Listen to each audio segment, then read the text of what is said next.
Nous passons le tiers de notre vie à dormir. Que se passe-t-il dans notre corps pendant notre sommeil? Lorsqu'on s'endort, nous entrons dans la phase de sommeil léger.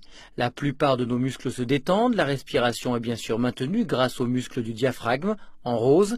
Il fait fonctionner les poumons, en marron. Le cœur bat toujours régulièrement, mais plus doucement que lorsque nous sommes réveillés. Les vaisseaux superficiels se dilatent et la température du corps diminue. Elle passe de 37,5 à 36,5. Nous passons ensuite à la phase du sommeil profond. L'hypothalamus ordonne à la thyroïde de produire des hormones de croissance. La croissance des enfants se fait donc la nuit, et chez les adultes, ces hormones servent à réparer les cellules abîmées. Le cerveau ordonne aussi aux intestins de produire la gréline et la leptine, les billes jaunes et vertes que vous voyez. Ce sont les substances qui régulent notre appétit. Le foie, le cerveau et les muscles font des réserves de sucre, et dans le sang, le taux de glucides, lipides et protéines augmente. La phase de sommeil paradoxal vient après ce sommeil profond récupérateur. Le cerveau va beaucoup travailler.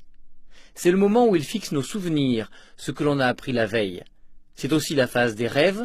On extrait alors de notre mémoire des images, des sons qui sont agencés en rêve.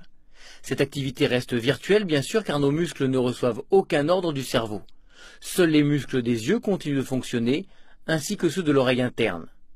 Vous voyez ici le tympan, les osselets et la cochlée en pleine activité.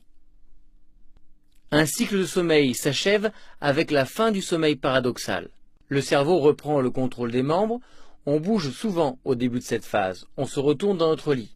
Il s'agit en fait de micro-éveils dont on ne se souviendra pas. Et nous repartons dans un nouveau cycle de sommeil. Chaque nuit, 3 à 5 cycles de 90 minutes se succèdent.